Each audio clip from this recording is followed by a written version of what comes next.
So approach number one that was suggested was a unilateral open and conversion into a minimally invasive. The unilateral open would have been plus minus laminectomy.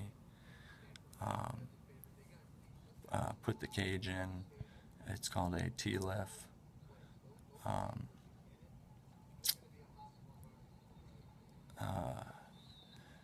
And that is not a posterior approach, which can be quite painful.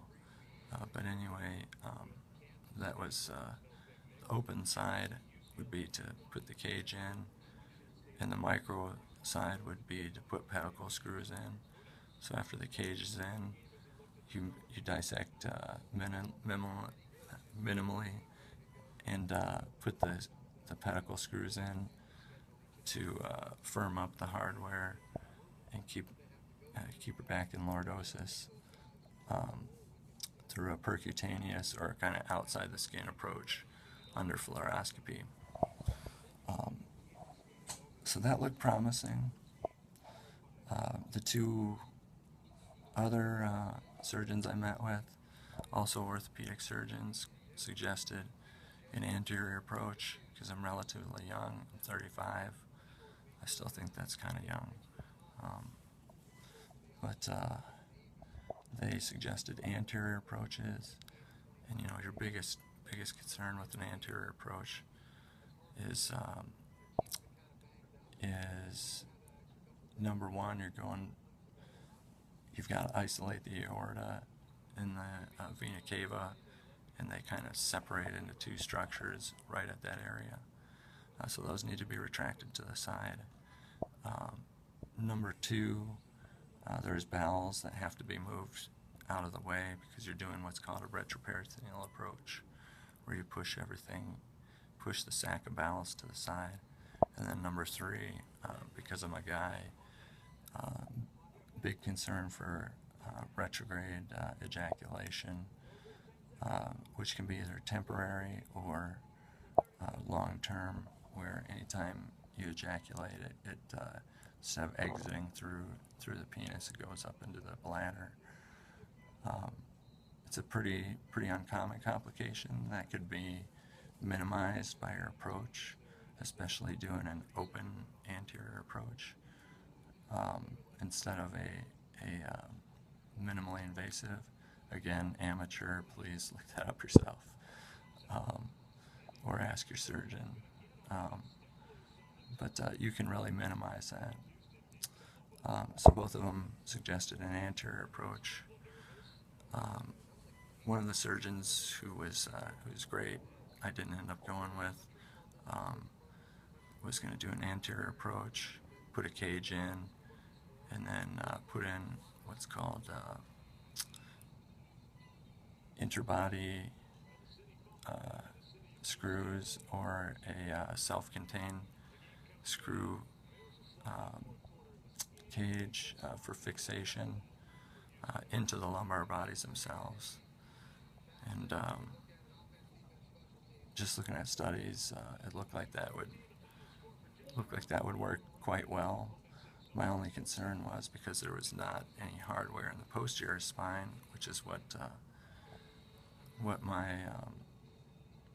my surgeon actually talked about, the one who I went with. Because there's not any fixation in the posterior spine, you can still distract or kind of pull apart those facet joints in the back, which can lead to facet arthropathy and other problems, theoretically. So I went to my third surgeon. Essentially, within the first kind of 10 to 15 minutes, I really established trust in this surgeon. He told me I wasn't a candidate for a disc, and that was just such a godsend to me because I really struggled with that. I thought it might be worth giving a shot, but you know, the major problem is if that disc moves any, you run into problems, and it has to be absolutely perfectly placed and stay that way. Another problem is that it may lead to actually too much motion at the L5-S1 segment, because that's not a hugely mobile segment to begin with. And then the biggest concern is if you need to end up taking that disc out, it can be a life-threatening position or surgery where you have to move the aorta and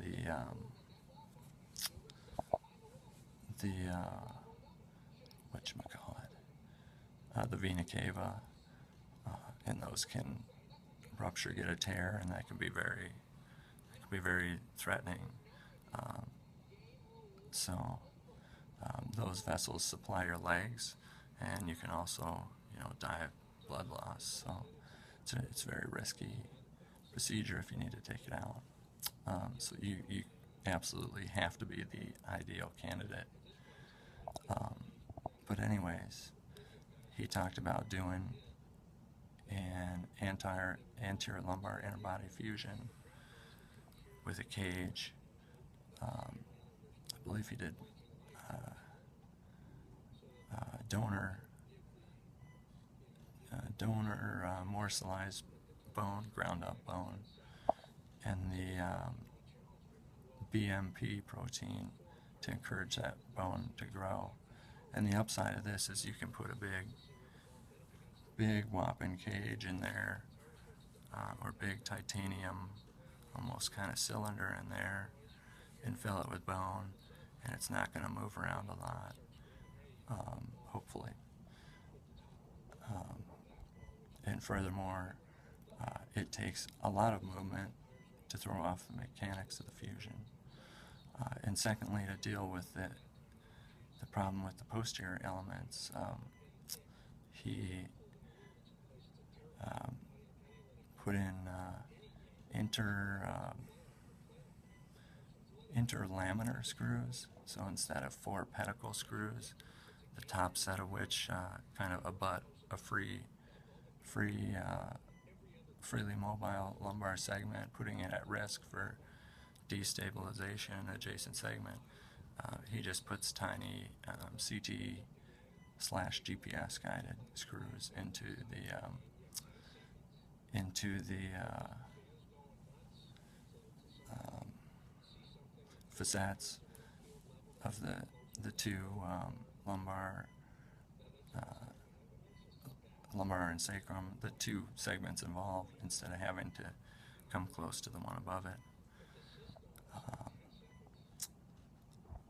There is a decent amount of some data out there that at the very least it doesn't cause adjacent segment more than pedicle screws, and I imagine as we gain more information about this, it might decrease it a little bit, decrease your risk.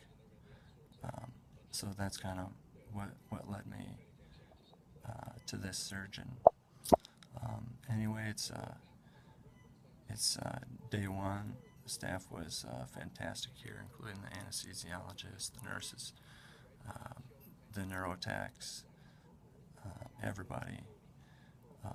I'm on a dilaudid PCA, which really helps make my pain manageable. You should expect to wake up and be in at least a moderate amount of pain. Again, thank God I don't have radiculopathy, because I would be having to manage that. I've been able to lay on my back for short periods of time, but my back's still in spasm.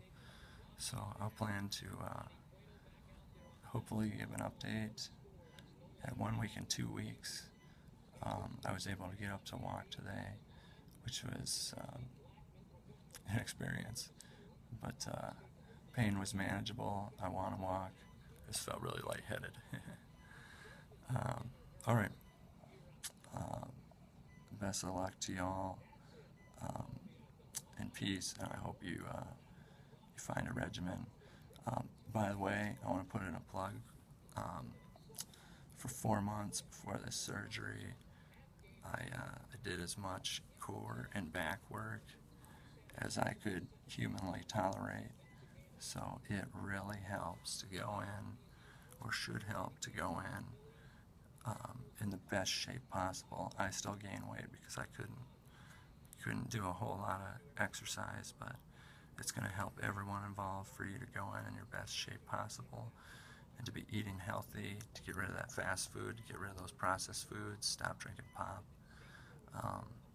You gotta want it, and the vast majority of responsibility for you getting better really should land on yourself. No one's gonna miraculously take your pain away, and even if it doesn't work for me, I'm gonna be happy that I did that work, and I'm gonna continue it to the best of my ability. Okay, peace and love. Thanks for listening.